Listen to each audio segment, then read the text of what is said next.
안녕하십니까.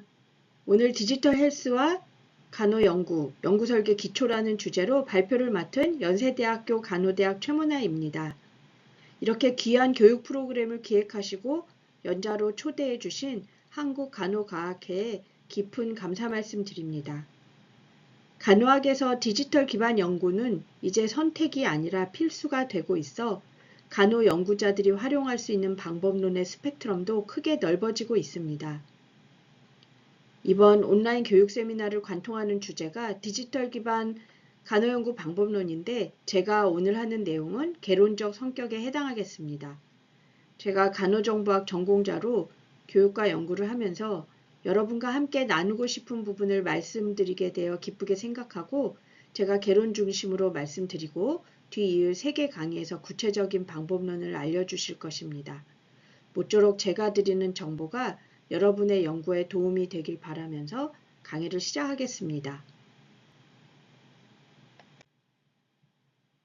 발표의 구성은 다음과 같습니다. 디지털 헬스 개요를 말씀드리고 전통적 간호 연구와 디지털 헬스 연구의 차이점, 그리고 디지털 헬스 간호 연구를 크게 2개로 모아서 중재 중심 연구와 빅데이터 인공지능 분석 연구로 말씀을 드리고 마무리하면서 실제로 연구를 성공적으로 수행하기 위한 전략 순서로 진행하도록 하겠습니다. 디지털 헬스란 건강 증진을 위해 디지털 기술을 개발하고 활용하는 영역입니다. 이-헬스 개념을 확장한 것으로 다양한 스마트 기기와 연결 장비를 포함합니다. 또한 모바일 헬스 앱, 전자건강기록, 웨어러블, 원격진료, 개인 맞춤형 헬스케어, AI 빅데이터 등이 포함됩니다. 디지털 헬스는 단순히 IT 기술을 의료에 접목하는 수준을 넘어서 건강을 증진하기 위해 디지털 기술을 종합적으로 개발하고 활용하는 영역까지를 포함하고 있습니다. 2025년 헬스케어의 디지털 주요 트렌드로는 생성형 AI와 대규모 언어 모델의 확산, 전자 환자 기록과 보안 메신저의 통합, 그리고 데이터 상호 운영성의 강화를 언급하고 있습니다. 또 원격 진료와 디지털 헬스 플랫폼이 더 정교해지고 웨어러블 기기를 통한 모니터링이 일상화되고 여기에 더해 지속 가능성, 자원관리, 환자 중심의 커뮤니케이션이 핵심 과제가 될 것으로 보여서 디지털 헬스는 기술 혁신뿐 아니라 사람 중심 그리고 지속 가능성이라는 큰 흐름 속에서 발전할 것으로 예상됩니다. 그렇다면 왜 간호 연구에서 디지털 헬스가 중요하고 필요한 걸까요? 연구자의 입장에서는 데이터 기반 연구를 확대할 수 있고 윤리와 정책적 논의를 선도할 수 있습니다. 임상 현장에서는 맞춤형 중재를 가능하게 하고 비용 절감과 지속 가능성에도 기여할 수 있습니다.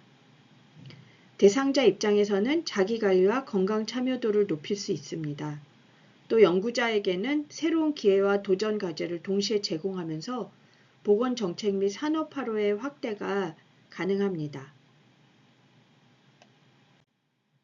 그럼 전통적인 간호 연구와 디지털 헬스 연구의 차이를 살펴보겠습니다. 디지털 헬스 연구는 웨어러블이나 센서, 모바일 앱을 통해서 실시간 데이터를 확보할 수 있어서 좀 더 촘촘한 데이터를 다루게 될 확률이 높습니다. 또한 연구의 범위가 한정된 병원이나 지역을 넘어서 빅데이터 기반으로 더 넓은 범위에서 수행될 수 있습니다. 참여자 입장에서도 차이가 있는데 디지털 헬스 연구에서는 원격 모니터링이나 비대면 앱을 통해 다양한 참여 방법이 생기게 됩니다. 데이터의 특성을 보면 디지털 헬스 연구는 연속적이고 개인 맞춤형 데이터를 다루게 됩니다. 마지막으로는 분석 방법에도 차이가 있는데요. 디지털 헬스 연구에서는 전통적인 통계 분석을 넘어 인공지능, 머신러닝, 예측 모델링 등의 데이터 사이언스를 적극적으로 활용한다는 점입니다. 그러면 주요 기술 요소의 예로는 뭐가 있을까?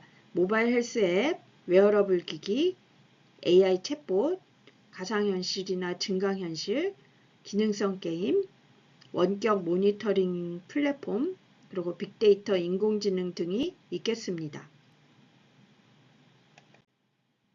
앞에서 나온 주요 기술 요소를 크게 두 가지 초점으로 나누어 본다면 중재 중심 연구에서는 이와 같은 기술들을 활용해서 예를 들어서 당뇨 환자를 대상으로 한 앱 기반 자가관리 프로그램으로 교육을 한다던가 또 웨어러블 기기를 활용한 심장재활 프로그램으로 환자의 운동량과 심장기능 회복을 지속적으로 추적할 수 있고 또 정신건강 관리 분야에서는 AI 챗봇이 24시간 상담을 제공하여 불안이나 우울을 완화하는 데 도움을 줄 수 있습니다.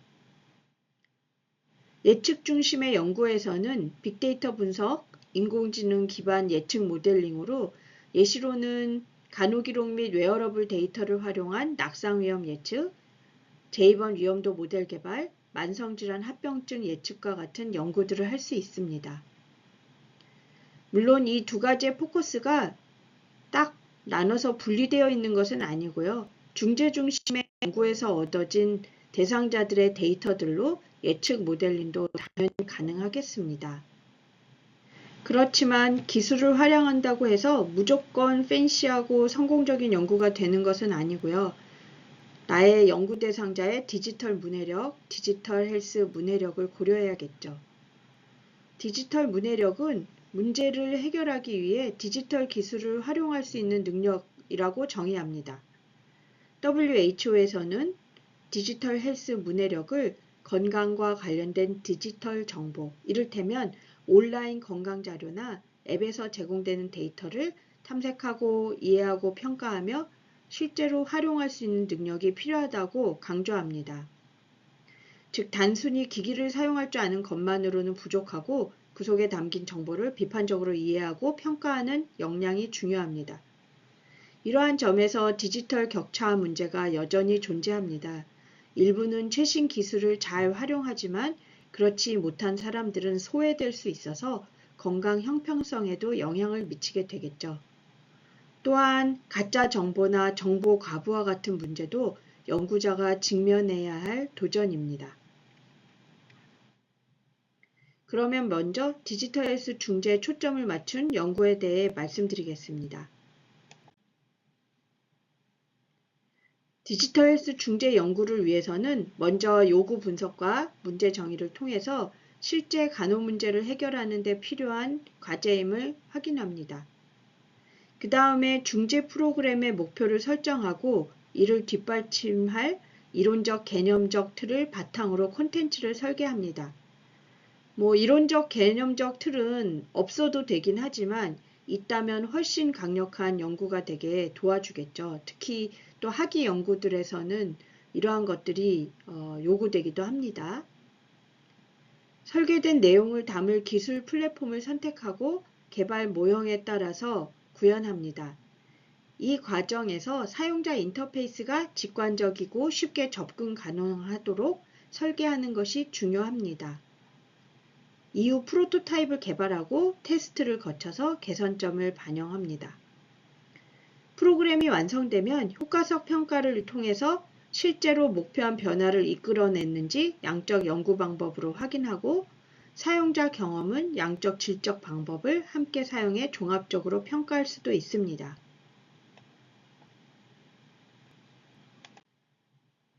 연구에서 많이 사용되는 여러 가지 이론을 이미 알고 계시겠지만 여기서는 두 가지 정도를 소개해 드릴까 합니다. 아마도 IMB 모델은 익숙하실 텐데요. 이 모델은 행동 변화가 정보, 인포메이션, 동기, 모티베이션, 행동기술, 비헤이버럴 스킬의 세 가지 주요 요소에 의해서 영향을 받는다고 제시합니다.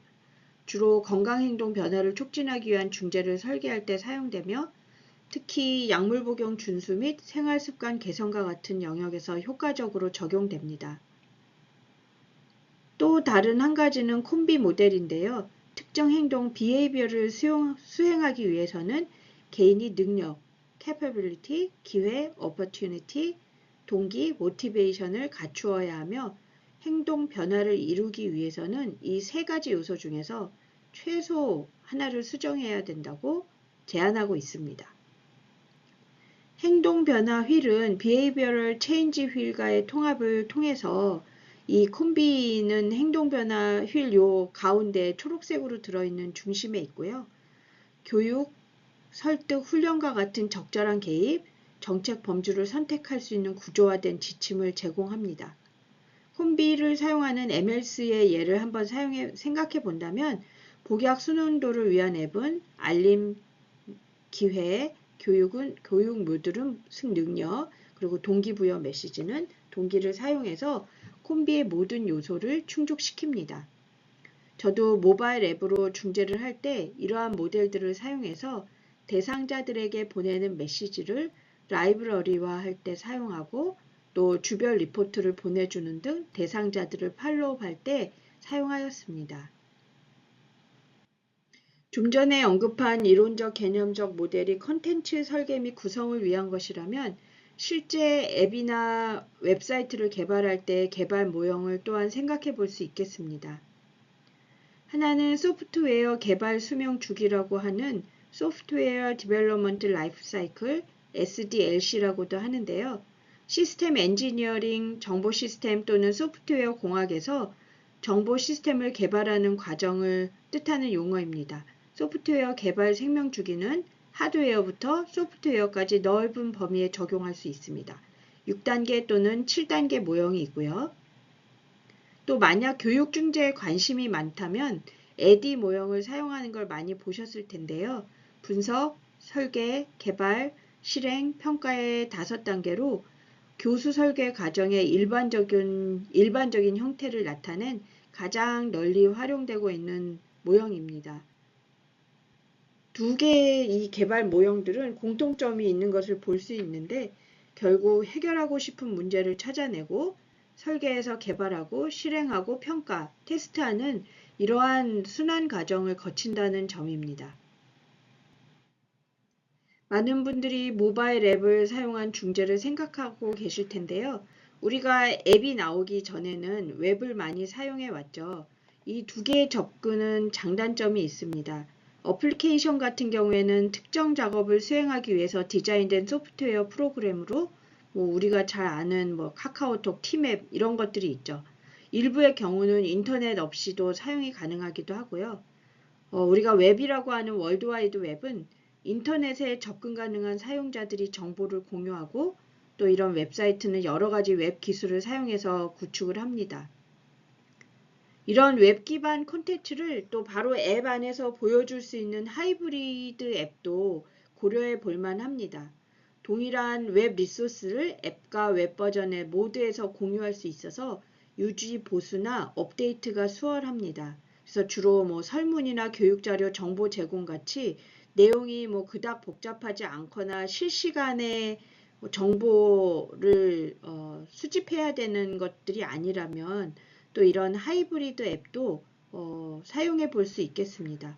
보통 앱 개발에는 이제 비용이 많이 들기 때문에 비용이 상대적으로 적게 들기도 합니다. 각 플랫폼의 공통점과 장단점을 다시 한번 살펴보자면 공통점은 개발 운영, 유지 관리 이런 데 비용이 또 소요되기도 하고 또 둘 다 만약에 환자가 개인정보를 올려야 한다면 아이디를 만드는 그런 과정에서 개인정보 보호나 보안 문제 등이 고려되기도 합니다. 앱은 복잡한 데이터 처리가 많아도 기능을 극다해서 빠른 처리 속도를 가질 수 있고요. 기기에 이제 최적화할 수 있고 단점으로는 보통은 제작 비용이 어쩔 때는 부르는 게 값이 될 정도로 비싸기도 하고 또 때에 따라서는 개발 기간이 길어질 수도 있고 또 안드로이드와 iOS 이 두 가지의 호환이 다 가능하도록 개발을 하거나 아니면 각각 개발해야 되는 어려움이 있어서 우리나라 같은 경우에는 안드로이드 앱 하나만 그냥 개발하는 경우도 있고요. 그쪽에 퍼센트들이 높기 때문에 그리고 앱 사용을 위해서 사용자가 직접 다운로드를 받아야 되고 수정이나 변경이 좀 어려울 수 있겠습니다. 월드와이드 웹 같은 경우에는 웹은 정보 제공 검색 시에 더 유용하고 개발 비용도 저렴하지만 또 인터넷이 반드시 가능해야 된다 하는 그런 단점이 있겠습니다. 자, 그럼 앞에서 설명한 것들을 물론 여러분이 직접 개발하시는 경우에 이제 잘 알고 있어야 되는데, 업체가 개발하던 또 비용을 낮추기 위해서 아름아름으로 뭐 능력 있는 공대학생 같은 분들과 일하던 여러분들은 이 컨텐츠를 제공하는 것이 우선이죠. 근데 앞에서 말한 사항들에 대해서 이해가 있으셔야 뭔가 요구를 구체적으로 할 수 있기 때문에 이런 사항들을 또 용어들을 알아놓는 것은 중요합니다. 그래서 만약 업체를 이용해서 단일한 앱을 개발해 가지고 이용한다면 올인원으로 돼 있기 때문에 장점이 있겠지만 또 이런 개발을 할 때 비용이 많이 든다고 했죠. 또 스스로 만약에 학위 논문을 쓰는 대학원생의 경우에는 또 자금이 많이 필요하기 때문에 쉽지 않은 선택입니다. 또한 내 연구가 끝나면 업데이트를 하지 못하게 되면서 대부분의 경우엔 또 일회성 단기성으로 끝나게 되는 경우도 많이 있고요. 그래서 기존 앱을 조합해서 하는 것도 한번 고려해 볼 수 있겠습니다. 저도 지금 파일럿 연구처럼 진행하고 있는데 단일 앱으로 만들기에는 저도 비용이나 뭐 개발 문제 등으로 어려움이 있어서 기존의 앱들을 조합해서 사용할 것을 제가 이제 고민하면서 저희 연구팀이랑 같이 이제 머리를 맞대서 하고 있는데요. 뭐 SNS 같은 경우에는 카카오톡이나 채널, 오픈 채팅 같은 거를 이용해 볼 수 있겠고, 뭐 네이버 밴드 이런 것도 생각해 볼 수 있겠습니다. 설문조사 앱은 뭐 구글 폼, 마이크로소프트 폼, 네이버 폼 이런 것들이 사용할 수 있고, 스마트폰 자체에도 건강 앱이 있죠. 구글 피트니스, 애플 헬스, 삼성 헬스, 뭐 아니면 웨어러블 디바이스 같은 데서 제공하는 또 앱이 있고요. 동영상 앱으로는 뭐 가장 유명한 유튜브 이런 거를 활용해서 이렇게 대기업의 앱을 사용한다면 서비스 중단의 염려 없이 계속 업데이트가 된다는 장점이 있겠습니다. 우리 핸드폰에 그런 오퍼레이팅 시스템이 업그레이드 돼도 업데이트가 돼도 그에 따라서 이런 회사들도 자기네 앱을 업데이트하기 때문에 또 그렇지만 하나의 앱이 아니라 여러 개를 연결해야 돼서 대상자들에게 사용에 대한 부담을 이제 어떻게 최소화할 것인가가 풀어야 하는 숙제가 되겠습니다. 그래서 저도 지금 아까 말씀드린 것처럼 환자 생성 건강 데이터, 즉 PGHD를 수집하고 있는데 뭐 웨어러블을 통해서 그 다음에 이런 뭐 구글 설문지 같은 것들을 통해서 카카오 톡을 이용해서 지금 수집하고 있는데 처음에는 이제 여러 앱을 맞추어 볼 때 좀 시간이 걸렸지만 현재는 또 나름대로 무리 없이 잘 구동되고 있어서 뭐 여러분들도 충분히 생각해 볼 수 있는 그런 대안이라고 생각이 됩니다. 그렇다면 이제 빅데이터와 AI 분석 연구로 넘어가 보겠습니다. 간호학에서도 전자의무기록, 공공 빅데이터, 뭐 환자 모니터링 데이터, 웨어러블 데이터 등 다양한 형태의 빅데이터를 활용해서 연구가 활발히 진행되고 있습니다. 이런 데이터를 통해서 뭐 환자 상태를 예측하고 특정 질환 발생 위험을 조기에 발견하고 임상 의사 결정 지원을 할 수 있겠습니다. 먼저 요즘 이제 EMR 데이터를 활용한 연구에 관심이 많으실 텐데요. 우리가 이렇게 간호사들이 일하면서 열심히 입력한 자료를 활용해서 연구를 진행하고자 하는 높은 요구로 뭐 학위 논문에서 병원에서의 임상 연구에서 뭐 다른 기타 연구에서 활발히 연구가 진행되고 있습니다. 한번 우리가 의료기관에서 전자의무 기록 자료를 얻어서 연구를 하는 그 단계를 한번 생각해 본다면 당연히 이제 연구 계획, 좋은 리서치 퀘스천을 만들어야 되겠죠. 그 다음에 기관윤리심의위원회 IRB 승인을 받게 됩니다. 이거는 거의 모든 연구가 IRB 승인을 받게 되죠. 근데 이제 의료기관의 데이터를 활용하게 된다면 데이터 심의위원회 데이터 리뷰 보드라는 곳에 승인이 필요할 때가 있습니다. 그래서 이 데이터 활용 자체에 대해서 별도 심의가 이제 이루어지게 되는데 연구에서 사용하려는 그 데이터가 뭐 EMR 데이터, 뭐 여러 가지 레지스트리 데이터 등 적절히 익명화되고 비식별화되어 있는지 연구 목적에 맞는지 등을 심사하게 됩니다.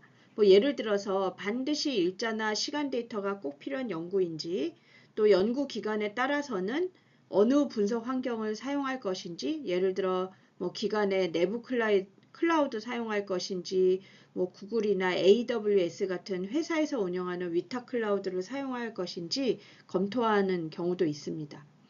뭐 상급 종합병원급의 이제 연구용 데이터 리퍼지토리 시스템을 운영하는 기관들에서는 최근의 트렌드는 이런 DRB가 존재를 하고, 또 이런 이제 만약에 기관의 데이터를 받게 되면 개인의 컴퓨터에 내려받는 것보다는 내부망에서 기관 내 분석 서버나 클라우드에서 분석하는 것을 권유하는 편입니다. 그래서 만약에 뭐 클라우드 서비스를 받게 되거나 이런 경우에는 또 이에 따라서 과금이 부과될 경우도 있어서 연구 시작 전에 미리 그러한 것들을 알아보면 좋겠죠. 그리고 또 외부 반출이 내가 뭐 공대 교수님과 함께 연구를 한다, 뭐 아니면 다른 학교에 있는 교수님들과 연구를 한다, 그럴 경우에는 외부 반출이 불가한 경우들도 왕왕 있습니다.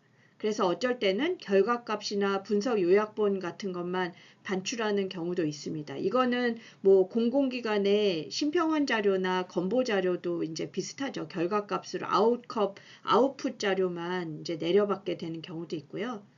그래서 뭐 그렇지만 경우에 따라서 DRB가 생략 가능하기도 하니까 그거는 이제 상황에 따라서 내가 뭘 요청하는지에 따라서 달라질 수 있겠습니다. 그리고 때로는 의료자산 활용위원회 승인이 필요하기도 합니다. 왜냐하면 연구자가 접근하려는 기관 내부의 그 자료들이 의료자산으로 뭐 데이터나 시스템이나 소프트웨어 같은 것들로 이제 이런 걸 다 의료자산이라고 하는데, 그래서 이러한 별도의 승인 절차가 필요할 때도 있습니다. 그래서 모든 DRB 심사 대상이 이 단계를 거치는 것은 아니고요. 대량의 데이터를 뭐 필요로 하거나 뭐 예를 들어서 3만 건, 5만 건 이상 뭐 이런 식으로 기관마다 좀 기준이 다를 수도 있고요. 뭐 원내 연구가 아니라 공동 연구 기관이 있는 경우는 특히 회사 같은 영리 기관이 공동 연구 기관인 경우에는 또 이렇게 데이터가 회사 쪽으로 반출되지 않고는 뭐 해당 연구가 진행이 어렵다, 이럴 경우에는 필요에 따라서 이런 위원회를 거쳐서 승인을 얻어야 하는 그런 과정이 있습니다. 그래서 DRB나 뭐 이런 의료자산위원회 같은 경우에는 이제 내가 뭘 요청하는가, 그리고 어떤 내가 공동 연구자들이 있는가에 따라서 생략이 가능할 수도 있습니다.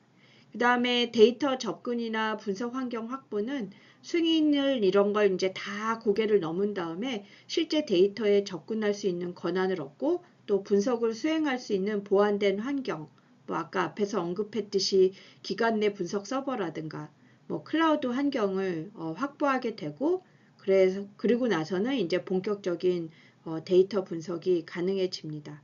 그러고 나서는 그런 잘 분석을 하여서 이제 연구 결과를 발표하고 논문화하게 되겠죠.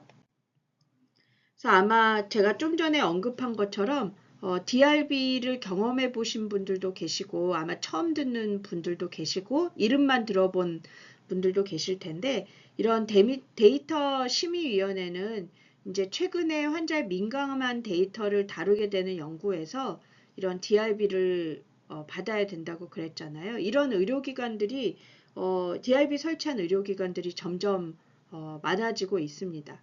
그래서 이제 데이터 심의위원회를 정의를 보시면 기관 보건 의료 데이터 심의위원회, 이제 길게는 그렇게 돼 있죠. 그래서 개인정보 처리자가 개인정보보호법에 따라서 감염정보 처리 시 감염 처리 적정성 검토 등을 위해서 기관 내부 관리 계획에 따라서 구성 운영하는 검토위원회입니다. 그래서 2025년 초에 개정된 보건의료 데이터 활용 가이드라인에도 명시가 되어 있고요. 그래서 DRB에서는 이런 뭐 환자 데이터가 암호화돼서 안전하게 보관되는지, 뭐 제3자와 공유할 때 개인정보가 완전히 비식별화되었는지, 연구 참여자가 자신의 데이터 권리를 충분히 이제 보장받는지 등을 검토하게 됩니다. 그래서 결국에는 이제 연구자한테는 신뢰성 있는 데이터 활용 지침을 제공하고 또 연구 참여자에게는 데이터 보호와 권리 보장을 보장해주는 그런 장치라고 할 수 있겠습니다.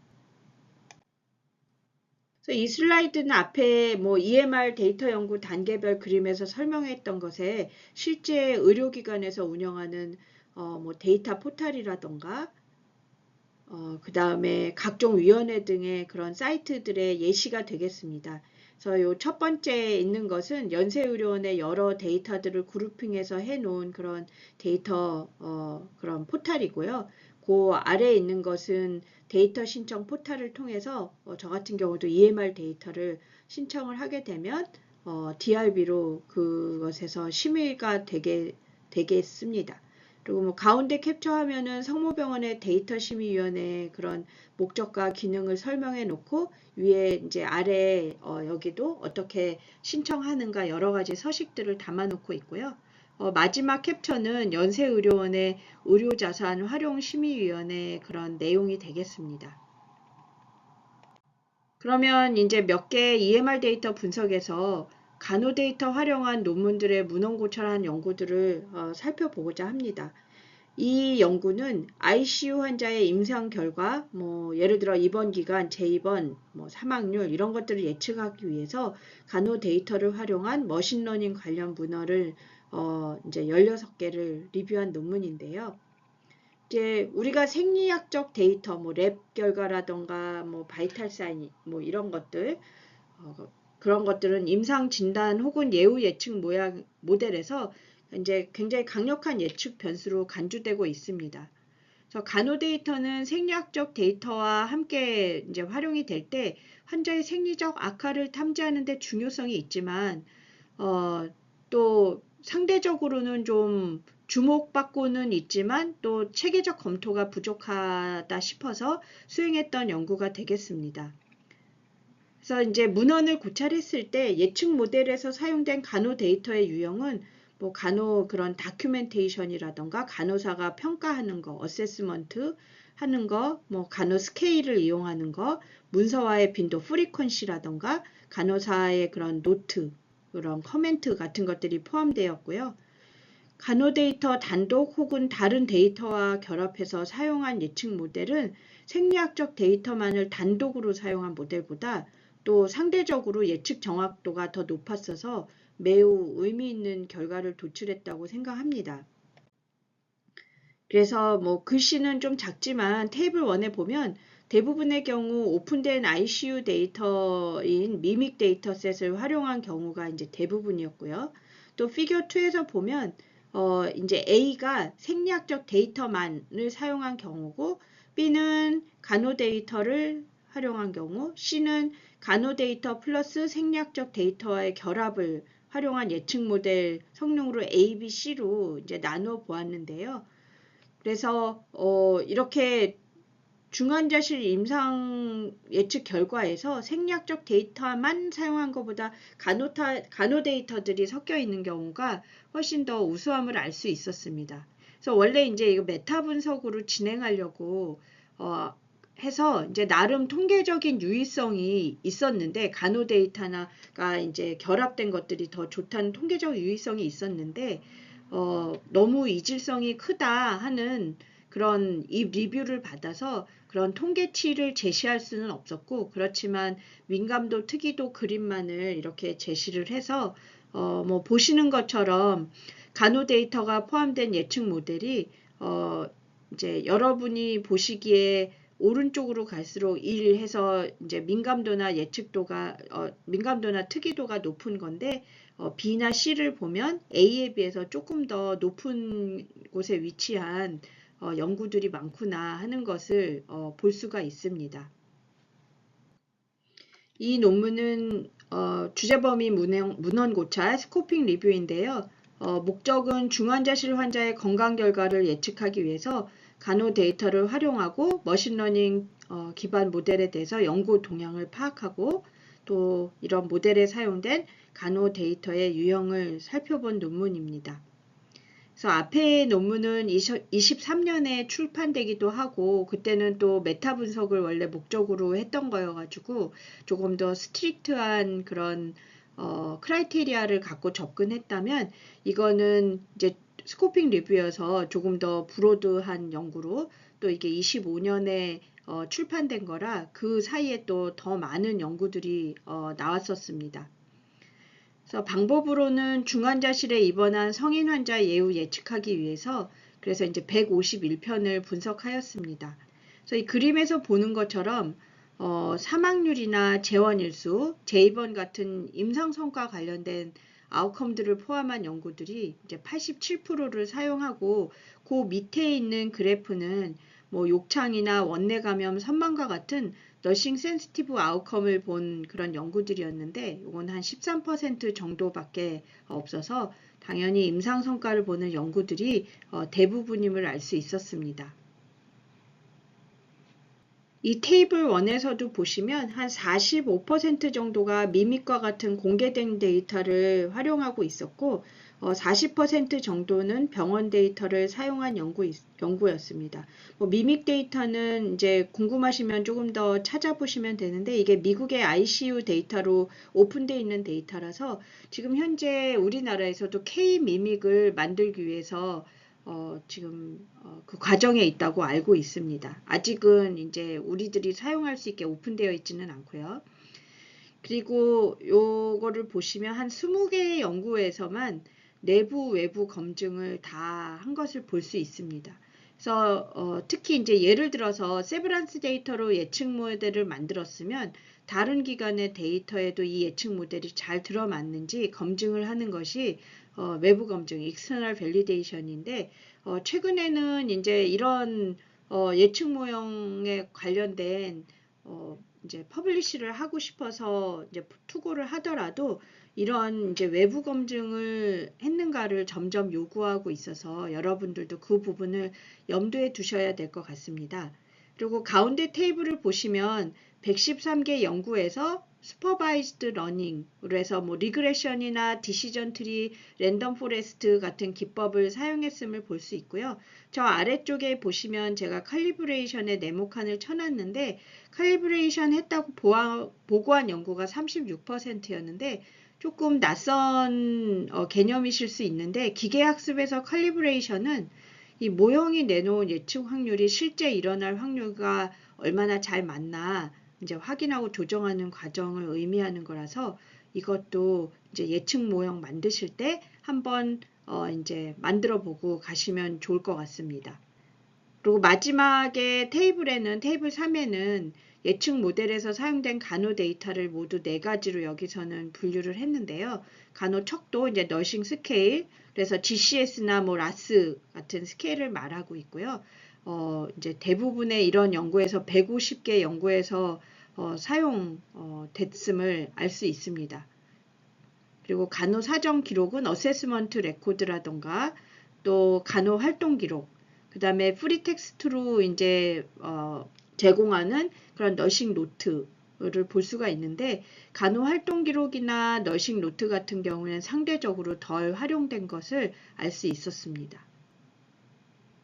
다음 말씀드릴 내용은 최근 이제 많이 이야기되고 있는 대규모 언어 모델, 즉 LLM입니다. 라지 랭귀지 모델이죠. 그래서 챗 GPT와 같은 모델이 대표적인데요. 이런 이제 생성형 AI는 의료 현장에서는 환자 상담, 기록 요약, 임상 지식 탐색 등에 활용될 수 있습니다. LLM이나 생성형 A와 관련된 내용 자체를 그런 교육은 뭐 다른 학회에서도 많이 다루고 하기 때문에 여기서는 그 내용 자체는 다루지 않고 연구할 때 고려할 사항을 몇 가지만 좀 말씀드리고 넘어가고자 합니다. 그래서 여기 연구 단계에서도 당연히 이제 연구 계획서를 작성을 해야 되겠죠. 그리고 여기서는 또 데이터 확보나 그런 환경 준비가 중요하겠습니다. 그래서 뭐 연구 계획서에서 내가 과연 어떤 데이터를 넣어서 학습시킬 건가 하는 것이 되게 중요한 부분이기 때문에 뭐 내가 이제 기록 요약이라던가 이런 거를 할 때도 그냥 나는 기록 요약하겠다 쓰는 것이 아니라 어떤 기록을 어떻게 수집해서 그것들을 AI가 학습하도록 내가 넣어줄 것인가, 그런 인풋 데이터를 고민을 반드시 좀 깊게 하셔야 되는 거를 꼭 말씀드리고 싶습니다. 그리고 네, 그렇게 데이터셋을 확보한 다음에는 뭐 데이터 전처리가 필요할 때가 있습니다. 만약에 쭉 뭐 경과 기록이라던가 뭐 이제 간호 쪽에서도 그런 프리텍스트 노트 같은 것이 있다면 비식별하거나 익명화해야 되는 그런 과정이 필요할 때도 있고요. 또 그런 정제나 품질 점검 같은 것들이 필요하게 됩니다. 그리고 모델 개발이나 적용을 하기 위해서 과연 나는 어떤 LLM을 선택할 것인가, 이런 뭐 GPT, 챗 GPT 같은 거를 뭐 클로드 같은 그런 이제 소위 상용 모델이면서 범용 모델을 선택할 것인가, 아니면 의료 특화 모델된 이제 버트 같은 거를 선택할 것인가, 뒤에 조금 더 설명이 되겠습니다.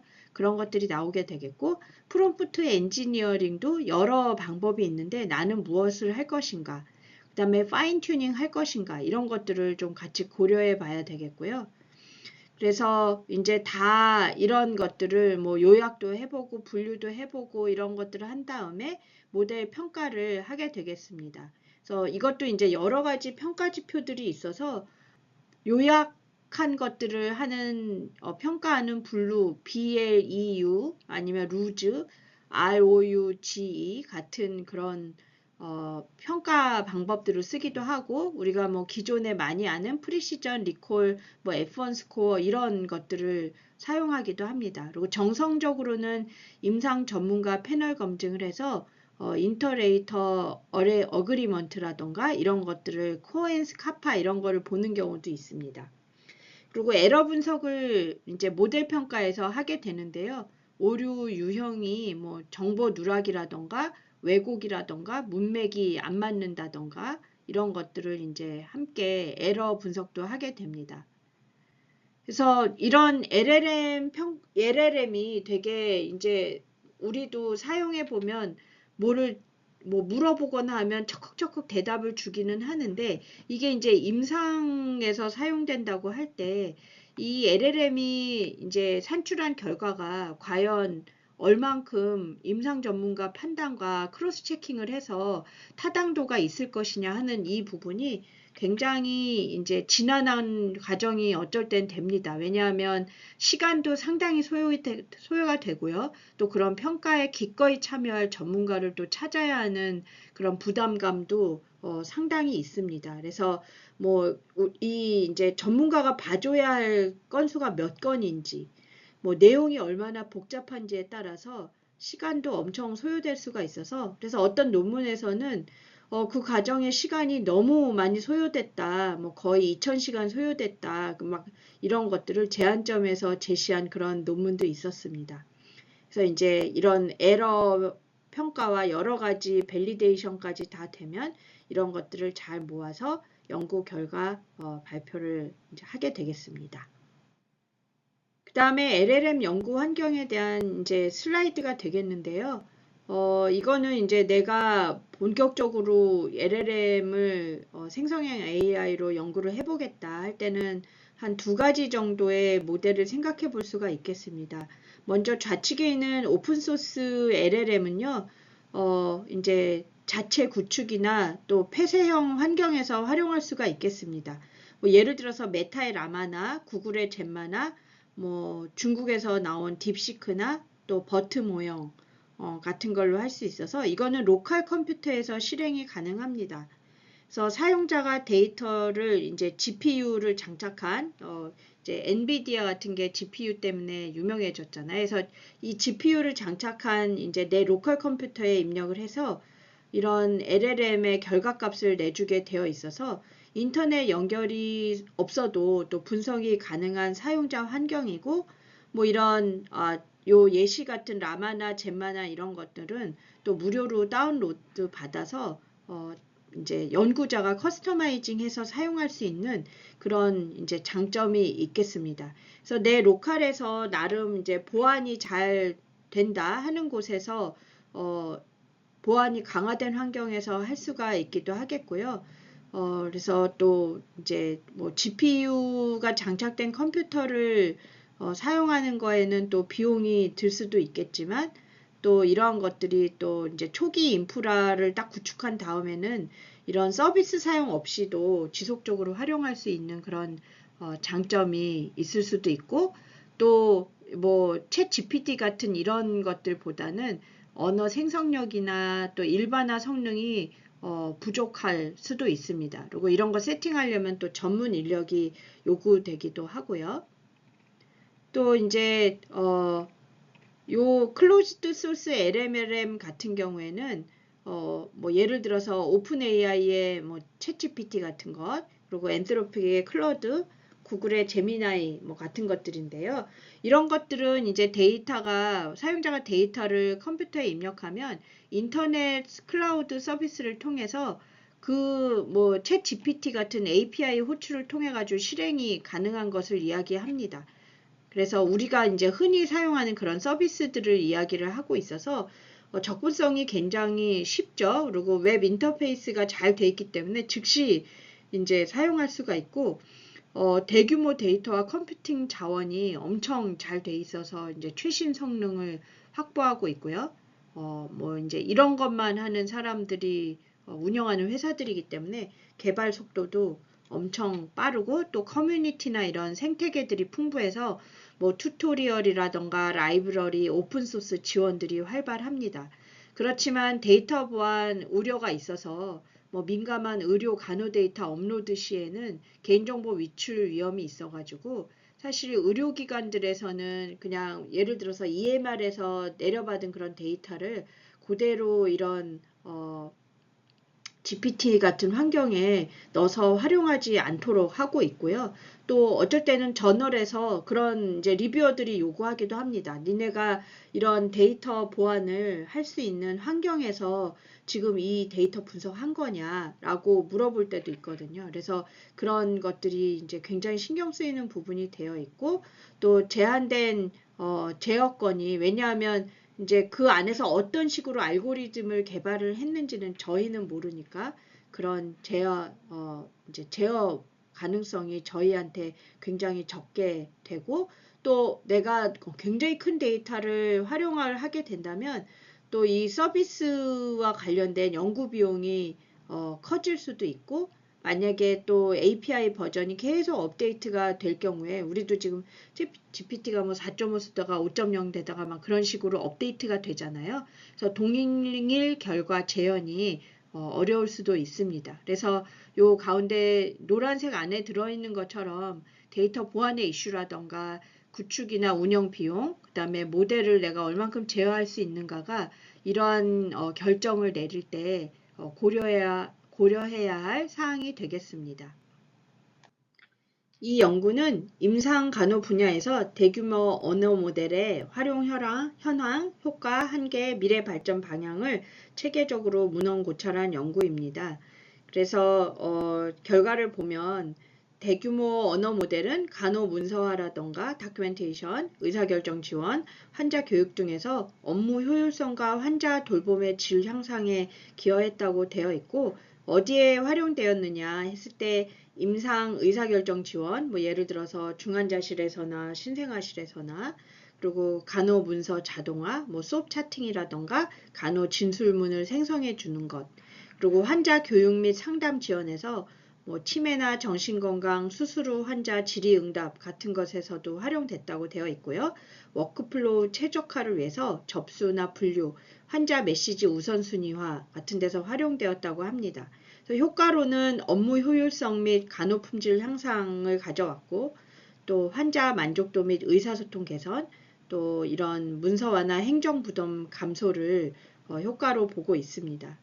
그래서 도전 과제로는 개인정보 보호와 법적 책임의 이제 불명확성이 있고 여러분들도 많이 들어보신 그런 잘못되거나 허위 정보 생성의 위험, 할루시네이션의 위험이 있고 또 규제나 윤리적 기준이 미비되어 있는 것을 이제 도전 과제로 이야기하고 있습니다.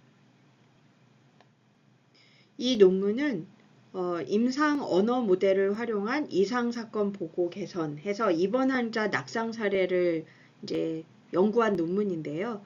임상 언어 모델을 활용해서 입원 환자의 낙상 사건을 자동으로 탐지하고 또 기존의 자가 보고 방식을 보완하는 그런 시도한 연구가 되겠습니다. 그래서 후향적 관찰 연구로 해서 데이터셋은 세계병원의 전자의무 기록에 이제 unstructured nursing note를 이제 봤다고 하고 있고요.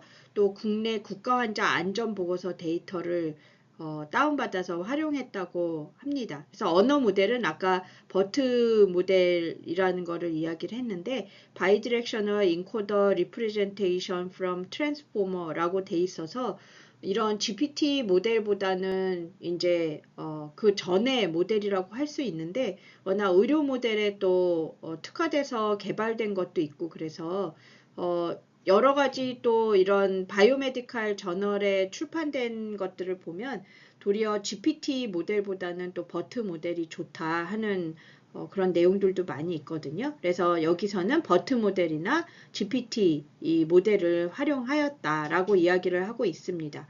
그래서 여기 리절트에서도 버트 모형이라던가 뭐 GPT-4라던가 이런 것들이 다 이제 나름 굉장한 괜찮은 퍼포먼스들을 보였다고 이야기를 하고 있습니다. 그리고 오블류도 여기서도 이제 언급을 하고 있는데 낙상 이력의 표기라던가 동음 이의어 또 문맥 누락이나 암시적 표현 누락 등이 있었다고 그러고 있고 또 임상 언어 모델 접근법은 자가 보고 방식과 병행 시에 추가 차트 리뷰 없어도 실제 낙상 사건의 상당 부분을 식별할 수 있는 가능성이 높아서 또 이제 보고 누락을 그래서 줄이고 간호사의 보고 부담을 완화할 수 있는 방법이라고 이야기하고 있습니다. 그래서 이 연구는 이제 저희 연구팀에서 세계의료정보학회에서 포스터 발표한 내용인데요. 대규모 언어 모델을 활용한 암성 상처에 대한 간호 기록에 대한 분석 연구입니다. 그래서 우리 이제 간호 기록들이 특히 상급 종합병원으로 갈수록은 워낙 이제 정형화된 데이터들이 많아서 비정형 데이터를 LLM을 활용해 보고자 좀 찾다가 이제 제가 요 기록을 좀 보게 됐는데요. 그래서 비정형으로 기록된 암상처 간호 기록을 LLM을 활용해서 요약하고 품질을 평가해 본 연구입니다. 약간 파일럿처럼 진행한 거고요.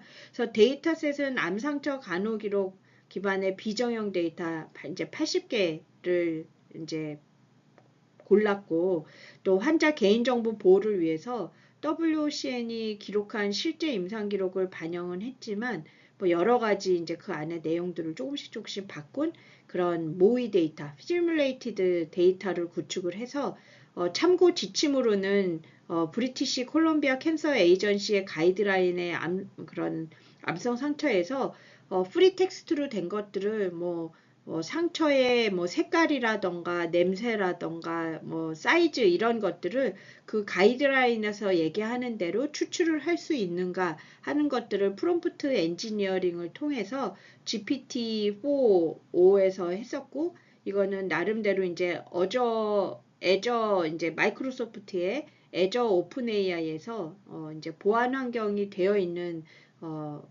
환경에서 분석을 하였습니다. 그래서 전체 80개 요약 중에서는 약 11개가 이제 저품질로 판정되었고 오류의 유형은 정보 누락이라던가 그러니까 프리텍스트에는 뭐 이제 상처의 색깔 같은 게 써 있었는데 그게 스트럭처드의 모양으로 뺄 때는 그 부분이 빠졌다던가 이제 이런 걸 얘기하는 거고요. 왜곡이라던가 그러니까 그런 원 기록에 쓰여 있지 않는 거를 자기가 막 만들어내는 그런 경우도 있고 맥락의 불일치 이런 것들이 있었습니다. 그래서 대부분의 요약은 임상적 활용에 적합한 수준의 품질을 보여주었고요. LLM을 활용한 암 상처 간호 기록 요약은 실현 가능성이 있다라고 입증되었습니다. 그래서 향후에 이제 더 큰 규모로 해서 이제 타당성을 높이고 오류 조정 자동 요약 기능 같은 것도 발전을 됐으면 좋겠다 하는 결론을 내리게 되었습니다. 이 슬라이드에서는 이제 예측 모델링 연구를 기획하고 계신다면 여기 트라이포드 가이드라인 같은 경우에 예측 모델의 투명성과 설명 가능성을 개선하는 데 중요하게 사용되는 AI 기반 예측 모델을 연구하고 발표할 때 참고해야 되는 기준입니다. 그래서 리포팅 가이드라인이거든요. 그래서 이런 것들을 참조하셔가지고 이제 뭐 추측 기반이나 머신러닝 같은 거 했을 때는 여기 아래에 있는 트라이포드 AI 리포팅 가이드라인이라던가 LLM을 만약에 이제 연구를 했을 경우엔 트라이포드 LLM 이런 가이드라인을 따라서 이제 연구 논문을 작성하시면 되겠습니다. 그래서 강조하고자 하는 거는 결국에는 이제 예측 모델의 투명성이나 설명 가능성을 향상시키고자 하는 것이고 보고의 완결성과 질 향상을 꾀하는 그런 이제 리포팅 가이드라인이 되겠습니다.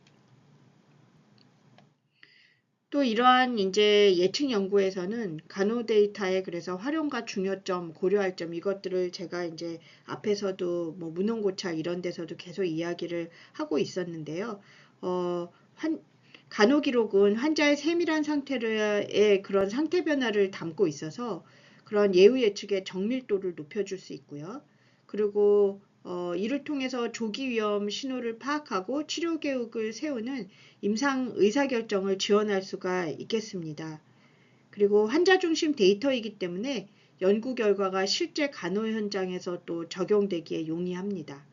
그리고 나아가서는 환자 안전이나 뭐 의료비 절감, 인력 배치, 최적화 이런 보건 정책에도 기여할 수 있다는 점에서 중요하겠고요.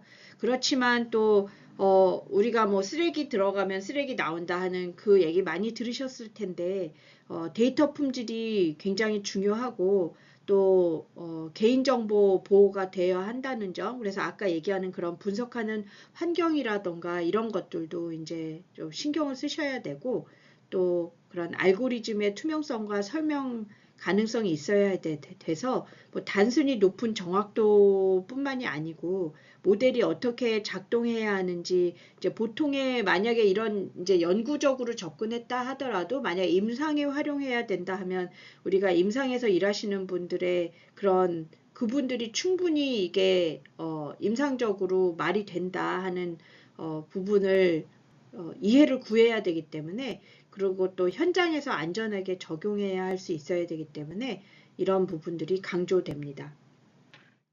그래서 자, 이 강의의 마지막 슬라이드인데요. 성공적인 디지털 헬스 연구를 위해서 고려해야 할 전략들을 말씀드리겠습니다. 그래서 대상자의 디지털 격차와 접근성을 고려해야 돼서 연구 설계 단계부터 어떻게 이런 격차를 최소화할 것인가 그리고 접근성이 낮은 집단을 어떻게 포용해야 할지 그런 전략을 세워야 되겠습니다. 그리고 연구자의 자체도 역량 강화가 필요해서 디지털 헬스 연구를 잘 수행하려면 우리가 이제 단순 기술을 활용할 줄 아는 것에 그치지 않고 또 이런 디지털 문해력이라던가 뭐 디지털 품질을 평가 관리할 수 있는 능력도 함께 요구되겠습니다. 그리고 연구를 시작하기 전에 반드시 연구 특성과 고려사항을 충분히 파악을 해야 돼서 아까 말씀드렸던 뭐 EMR 연구라면 뭐 DRB나 의료자산 활용 심의를 이걸 승인을 받아야 되는지 또 그거를 다 통과하려면 시간이 또 얼마나 걸리는지 뭐 클라우드를 활용한다면 비용은 어떤지 등등 같은 것들을 점검하는 거가 그 예가 되겠습니다. 그리고 뭐 우리에게 늘 이제 과제이죠. 간호학적 시각을 유지하면서 이런 디지털 헬스는 당연히 기술이 동반되는 것이고 이제 이 기술은 이제 수단이라는 것과 또 이런 연구의 본질이 이런 인간 중심의 간호에 또 우리가 가치를 두고 있는 것을 꼭 기억하면 좋겠고요. 그래서 다학제 협력을 통해서 간호학뿐 아니라 뭐 의학, 공학, 뭐 통계학, 데이터 사이언스 전문가들과 긴밀히 협력한다면 연구의 질을 더 높일 수가 있겠고 협력 네트워크도 적극적으로 활용해서 학회나 뭐 정부 연구 사업 또 산업체와 파트너십이 있다면 이런 연구 자원도 확보하고 또 나온 결과를 산업화로 실현하는 데 큰 도움이 되겠습니다. 그리고 늘 이제 마지막으로 항상 정리하는 윤리적 책임과 준법성을 또 강조 안 할 수가 없겠죠. 기술을 활용하는 과정에서 발생할 수 있는 그런 윤리적 문제에 대해서 연구자가 항상 책임감을 가져야 되고 관련 정책과 규제를 철저히 준수해야 되겠습니다. 네, 레퍼런스가 되겠고요. 네, 오늘 발표에서는 디지털 헬스의 개념과 트렌드 그리고 간호와 연구에서의 적용 가능성을 살펴봤습니다. 중재 연구와 빅데이터, 인공지능, 그리고 최근에 LLM까지 다양한 주제를 다뤄봤는데요. 간호 연구자가 기술의 발전을 단순히 따라가는 것을 넘어서 환자 중심의 가치와 임상적 필요를 반영해서 선도적 역할을 해야 한다. 이러한 점도 함께 기억해 주시면 좋겠습니다. 앞으로 디지털 헬스 연구가 간호학 연구에서도 중요한 부분을 차지하게 될 거니까 또 오늘 이 자리가 그 가능성을 함께 고민하는 계기가 되었기를 바랍니다. 경청해 주셔서 감사합니다.